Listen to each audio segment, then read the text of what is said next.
Hello friends, TET super TET Navodaya की तीसरी class में आप सभी का स्वागत है। प्रैक्टिस सेट 3 का ये पहला क्वेश्चन दिया है आपको। 0 एक प्राकृतिक संख्या है।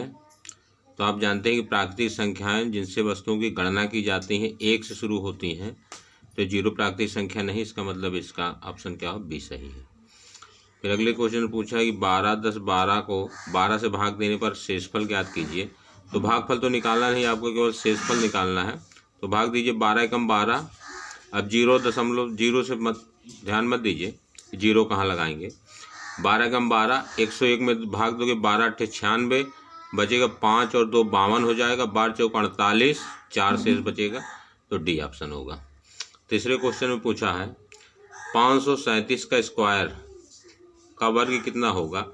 तो हालांकि ये तो ऐसे ही पूछता 537 स्क्वायर का मान कितना होगा, या तो 537 का वर्ग कितना होता, थोड़ा मिसप्रिंट है। तो 537 का वर्ग कितना होगा, इसका मतलब आप जान रहे हैं कि 537 में 537 का गुणा करना है। तो देखिए हम आपको बताते हैं 537 का वर्ग कैसे निकालेंगे। पहले इकाई वाली संख्या का वर्ग निकाल दीजिए। 7 7 49, 7 7 49 हासिल कितना हुआ, 4 हुआ। ठीक है। अब डबल वाली संख्या जहाँ दो संख्याएं होंगी तो दोनों का गुणा करके 2 का गुणा कर देंगे। 7 × 21 दूनी 42, 42 और 4 46 की 6 हासिल फिर 4 हो गई। जब 3 संख्याएं लेंगे तो बीच वाली संख्या का वर्ग और दूर वाली संख्याओं का गुणा करके डबल और जोड़ना है। तो 3 × 3 = 9 हो गया, और दूर वाली संख्याएं 7 × 5 = 35 दूनी 70, 70 9 79, 79 में 4 जोड़ोगे 83, हासिल कितना आ जाएगा बेटा, 8। अब एक छोड़ दो, 2 बची हैं। तो जब 2 संख्याएं रहा करें तो डबल गुणा करके डबल करना है। 5 × 3 = 15 दूनी 30, और 30 और 8 38, हासिल 3। अब इसको भी छोड़ दो, अकेले बची है। 50 25 3 28, तो 28 83 69 इसका आंसर हो गया। 28 83 69 मतलब पहला वाला ऑप्शन। ठीक है बेटा, ये है 28 83 69, तो पहला वाला ऑप्शन 28 83 69। फिर कभी आएगा तो आपको अभी हम एक एग्जांपल और इसका समझा देते हैं, किसी भी एक अंकों का, किसी भी 3 संख्याओं का। देखें जैसे मान लीजिए एक छोटा एग्जांपल, 1 2 3 का स्क्वायर करना है आपको। तो पहले ध्यान दीजिए अकेली संख्या का स्क्वायर करना है। 3 × 3 = 9। फिर 2 संख्याएं लेना है। जब 2 संख्याएं आप लेंगे तो गुणा करके डबल करना रहता है। तो 2 × 3 = 6 दूनी 12, हासिल 1। अब 3 संख्याएं लीजिए। जब 3 संख्याएं लेंगे तो बीच वाले का स्क्वायर और दूर वाली संख्याओं का गुणा करके डबल करके जोड़ना है। तो बीच वाली संख्या का स्क्वायर 2 दूनी 4 हुआ, और दूर वाली संख्या 3 एकम 3 दूनी 6, 6 4 10, 10 और हासिल 1 आई थी 11।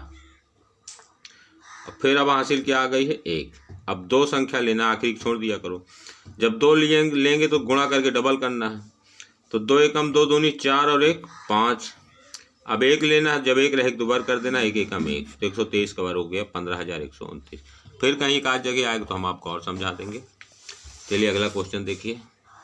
अगले क्वेश्चन में दिया है कि 70,560, जैसे 70,560 में 5 और 6 के स्थानीय मानों का गुणनफल क्या होगा। तो इसमें 5 का स्थानीय मान, 5 के बाद 2 अंक है तो 2 जीरो लगा दो, गुणे 6 का स्थानीय मान, 6 के बाद 1 अंक है तो 1 जीरो लगा दो। 6 पंचे 30, 1 2 3 0, 1 2 3 0, इसका मतलब कितना हुआ, 30,000। तो 30,000 मतलब 4 जीरो होना चाहिए। 1 2 3 4, बी वाला ऑप्शन है सही। ठीक बेटा। फिर अगले क्वेश्चन में पूछा है कि 10 दहाई का मतलब दहाई जहाँ रहे 1 जीरो लगा दो। 11 सैकड़ा मतलब 1100 हुआ। 12 इकाई माने 12 हुआ। तो 12 1 1 2, ये 1212 इसका आंसर हो गया। सी वाला ऑप्शन इसका आंसर है। ठीक है भाई। चलिए फिर दिया है कि 2 संख्याओं का योग 24 है, उनमें से एक संख्या दूसरे की 2 गुनी है। तो इसको देखिए हमारे तरीके से, 2 संख्याओं का योग 24 है, ये 2 संख्याओं का योग 24 है, उनमें से एक संख्या दूसरी की 2 गुनी है, तो संख्याएं बताइए। ठीक, हमारे साथ आप प्रैक्टिस करते रहेंगे तो हर प्रकार के क्वेश्चनों को हल करने का तरीका और एग्ज़ाम में कितने समय में करना है, मतलब 30 सेकंड में आपको क्वेश्चन भी हल करना होता है। ये 20 क्वेश्चन ज़्यादा से ज़्यादा 13-14 मिनट में होता है। और 14 मिनट में होता है तो आपको बताते हैं, समझाते हैं, तब होता है। जब आप प्रैक्टिस में रहेंगे तो 20 क्वेश्चन 10 मिनट में होंगे। देखो दिया दो संख्याओं को एक 24, उनमें से एक संख्या दूसरी की 2 गुनी है। अगर एक हो गई तो दूसरी क्या हो जाएगी, 2 हो जाएगी। आप यहाँ पे इसका टोटल देखोगे, 2 और 1 कितना टोटल है, 3।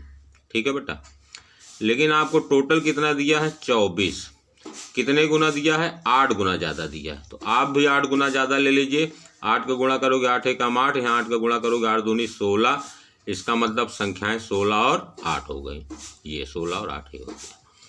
ठीक है, इसमें 5 सेट है नंबर सिस्टम में। 2 सेट हमने पहले ही पढ़ा चुके, आज तीसरा सेट है। यहाँ पे दिया है कि 529 एक पूर्ण वर्ग संख्या है, बताना है कि यस और नो। तो आप तो 1 से 30 तक के वर्ग याद कर लीजिए, 1 से 20 तक के घन आपको याद होने चाहिए अगर मैथ में कैलकुलेशन फास्ट रखना है तो। 529 पूर्ण वर्ग संख्या है क्योंकि ये 23 का वर्ग है। ठीक है, तो यह है यस। आगे देखिए 48 नंबर में, किसी हिमीकरण मतलब जहाँ ठंडा होने की प्रक्रिया प्रोसीजर है, किसी हिमीकरण प्रक्रिया में कमरे के तापमान को 40 डिग्री से 5 सेंटीमीटर प्रति घंटे की दर से कम करने की आवश्यकता है। इस प्रक्रिया के शुरू होने के बाद 10 घंटे बाद कमरे का तापमान क्या होगा। जब 5 डिग्री सेंटीग्रेड प्रति घंटे कम हो रहा है तो 10 घंटे में 10 बचे 50 कम हो जाएगा, 50 डिग्री कम हो जाएगा। 40 अभी है और 50 कम हो जाएगा तो इसका मतलब -10 डिग्री सेंटीग्रेड बचेगा। इसका मतलब ए ऑप्शन है। यहाँ देखें 49 नंबर दिया है कि दोपहर 12 बजे तापमान 0 से 10 ऊपर था, 10 डिग्री सेंटीग्रेड। यदि यह आधी रात तक 2 डिग्री प्रति घंटे की दर से कम होता है तो किस समय पर तापमान 0 से 8 डिग्री नीचे हो जाएगा। तो 10 ऊपर था, अभी 10 है, मान लीजिए प्लस में है, 8 नीचे का मतलब -8 हो जाएगा। टोटल टेम्परेचर 10 और 8 कितना हुआ, 18 डिग्री का डिफरेंस हुआ है। और 2 डिग्री 1 घंटे में कम हो रहा तो इसका मतलब 2 9 18, 9 घंटे लगेंगे। तो 12 बजे के बाद बच जाएगा 9। ठीक है, अच्छा, तो 9 बजे शाम को आधी रात को तापमान क्या होगा, तो किस समय पर तापमान 0 से 8 डिग्री नीचे होगा। तो 9 बजे हो जाएगा 0 से 8 डिग्री नीचे। बोला आधी रात को तापमान क्या होगा, तो 9 बजे के बाद 12 बजे आधी रात होगी, 3 घंटे और होंगे। 3 घंटे में 2 डिग्री के हिसाब से 2 3 6 डिग्री और कम हो जाएगा। 8 अभी और 6 और कम हो जाएगा, तो 8 6 14 डिग्री कम हो जाएगा। इसका मतलब सी सही है। अगला देखिए छोटा सा क्वेश्चन, 25,305 में अंक 2 के स्थानीय मान और अंकित मान का अंतर बताइए। तो अंकित मान तो सभी नंबर का वही होता है और 2 का स्थानीय मान 2 के बाद 4 जीरो है। तो 2 के बाद आप 4 जीरो लगा दीजिए, 1 2 3 4। और स्थानीय अंकित मान या जाति मान वही होता है, घटा दीजिए। 20,000 में से 2 घटा दोगे तो 19,998 इसका आंसर हो जाएगा। 19,998 का मतलब बेटा पहला ऑप्शन ये है। ठीक है, ये वाला, ये आपका पहला ऑप्शन है। चौथा देखिए, दिया है कि 4 अंकों की कुल कितनी संख्याएं होती हैं। तो हमने कल के क्लास में हमने आपको बताया था कि 3 अंकों की कितनी संख्याएं, 2 अंकों की कितनी संख्याएं, 8 अंकों की कितनी संख्याएं, या कितने अंकों की। आपसे पूछ सकता है कि 50 अंकों की कितनी संख्याएं हैं। तो हमने आपको एक फार्मूला बताया था कि इसको ध्यान रखिए कि 9 × 10⁻n-1, 9 × 10 की घात n-1। जितने अंकों की संख्याएं आपसे पूछे n की जगह पर आपको वही रखना है। यहाँ पे 4 अंकों की पूछा है तो n की जगह पे जब 4 रखोगे तो 9 × 10 की घात 4 - 1 क्या हो जाएगा, 9 × 10 की घात 3। 10 की घात 3 का मतलब 1 के बाद 3 जीरो, और 9 में 1000 को गुणा करोगे क्या हो जाएगा, 9000। हालांकि ये क्वेश्चन रिपीट हुआ दूसरे सेट में भी ये क्वेश्चन है, तो यहाँ पे हमने बता दिया है। पढ़ते समय आप एक कॉपी लेकर बैठे जहाँ पे इम्पोर्टेंट टॉपिक बताएं उसको आप नोट कर लीजिए कि कहीं पर भी क्वेश्चन आते हैं तो आपको जानकारी होना चाहिए कि यहाँ पे 4 अंकों की पूछा एग्जाम में, 5 अंकों की पूछ सकते हैं, 8 अंकों की, 7 अंकों की, या जितने भी अंकों की पूछे आपको n की जगह पर वही रखना है। ठीक है, आगे दिया है प्रथम 10 सम संख्याओं का योगफल क्या ज्ञात कीजिए।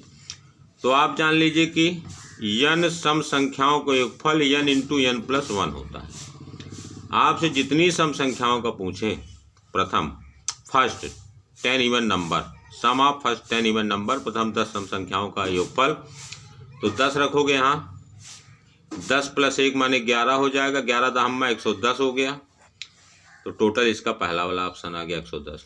दिया है प्रथम 10 विषम संख्याओं को योगफल ज्ञात कीजिए। तो इसको भी ध्यान रखिए कि प्रथम 10 विषम संख्याओं को योगफल होता है यानी स्क्वायर। जितनी संख्याओं को पूछेगा उसी का वर्ग कर देंगे स्क्वायर। 10 का पूछा है तो 10 का स्क्वायर 10 दहम्मा 100 होता है। तो 100 जहाँ होगा उसको लगा दीजिए। तो आपको ये 2-3 बातें अभी आप नोट कर लीजिएगा, जहाँ पर भी आए इसको आप ध्यान रखिए। फिर आपसे पूछा है 999 और 3000 के बीच के में 4 अंकों वाली कितनी संख्याएं हैं। तो आप इसमें से इसको घटा देंगे, ठीक है। तो 1000 से शुरू होता है, 1000 से शुरू होती है। तो 1000 के बाद 3000 आ गया। तो इसका मतलब क्या है कि 3000 में से 999 जब घटाएंगे तो 2001 होगा, ठीक है। 2001 संख्याएं हैं भाई। 1000 से लेके 2000 तक में 101 संख्या, और फिर 2000 के बाद से 3 तो 2001 संख्या। इसका मतलब इनमें से कोई नहीं इसका ऑप्शन है, ठीक है। ये होगा भाई 1000 से लेकर के, ध्यान रखिए। आपको अगर कुछ डाउट होता हो तो ये जान लीजिए कि 1001 से 2000 तक में 100 संख्या हैं। फिर 2001 से 3000 तक में 100 संख्याएं हैं। तो 100 और 100 तो 200 यही हो गई, और 1000 जो छूट गया ये भी तो 4 अंकों की है। भाई आपको पूछा जाए कि 100 और 200 तक में कितनी संख्याएं हैं। अच्छा बीच में पूछ रहा, सॉरी बीच में। तो बीच का मतलब 3000 को छोड़ दीजिए, बीच का मतलब इनके अंडर में। तो 2999 तक गिनी जाएंगी। तो ये भी ऑप्शन आपका सही होगा, ठीक है। फिर पूछा है संख्या 764 की अनुवर्ती क्या है। अनुवर्ती और पूर्ववर्ती, अनुवर्ती मतलब होता है बाद वाली और पूर्ववर्ती मतलब पहले वाली। 764 के बाद या +1 कर दो तो क्या हो जाएगा, 765 हो जाएगा। 764 + 1 765। अनुवर्ती का मतलब होता है बाद वाली संख्या, पूर्ववर्ती का मतलब पहले वाली। फिर दिया है 726 का निकटतम सैकड़े तक का मान क्या होगा। सैकड़े तक का नियरेस्ट 100। तो यहाँ तक का मान लिखना है तो हम दहाई वाला देखेंगे 5 या 5 से अधिक है क्या। 5 या 5 से अधिक होगा तो इसको एक बढ़ा करके 0 लगा देंगे। 5 या 5 से छोटा है तो केवल यही 7 लिख के डबल 0 लिखेंगे। ये तो 2 है तो छोटा है 5 से, तो हम 700 इसका 100 हो गया। तो 700 मतलब बी ऑप्शन। फिर दिया पहली 5 सम संख्याओं का जोड़ और पहली 5 विषम संख्याओं के जोड़ में अंतर बताओ। तो पहली 5 सम संख्याओं का जोड़ पहली 5 सम संख्याओं का जोड़ हमने क्या बताए थे, n × n + 1 होगा। तो 5 और 5 धन 1 6, 6 पंचे 30 हुआ। और पहली 5 विषम संख्याओं, तो n विषम संख्याओं को टोटल n² बताए थे। तो 5 के स्क्वायर 25 हो गया। 30 में 25 घटा दोगे 5 होगा। यह अंतर पूछा था तो आप डी लगा दीजिए। यहाँ पर भी आप नोट कर लीजिएगा। 4 अंकों की सबसे छोटी संख्या तो 1000 हो गई। 4 अंकों की सबसे छोटी संख्या 1000 हो गई, और 1 का स्थानीय मान क्या हुआ, 1000 हुआ। तो जहाँ भी 1000 होगा उसको टिक कर दीजिएगा। फिर अगले में दिया है कि 2 संख्याओं के योगफल और गुणनफल क्रमशः 12 और 35 है। तो बेटा जब 12 और 35 है, योगफल देखो, योगफल क्या दिया है 12 और गुणनफल दिया है 35।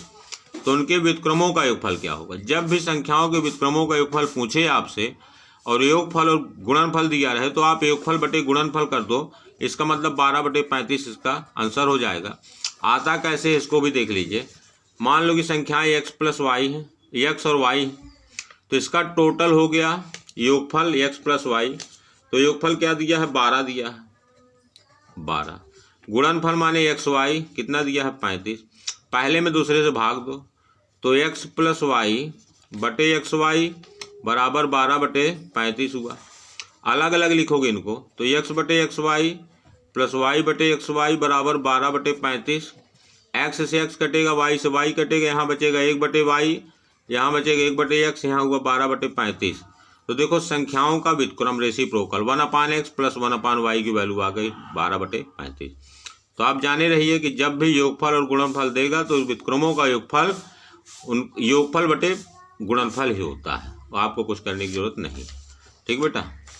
आगे चलिए, आगे लास्ट क्वेश्चन दिया है। तो प्रार्थना सभा में 294 बच्चे स्कूल के मैदान में 7 कतारों में खड़े हैं। हर कतार में कितने बच्चे? 7 कतारों में है, कुल बच्चे 294 हैं। 7 से भाग दे दोगे, 7 चौक 28, 1 हासिल है, 14 हो गया। 7 दूनी 14 मतलब 42 इसका आंसर है। इस प्रकार से क्लास यहीं पर समाप्त होती है। नई क्लास में नया सेट में फिर मिलते हैं, तब तक के लिए नमस्कार।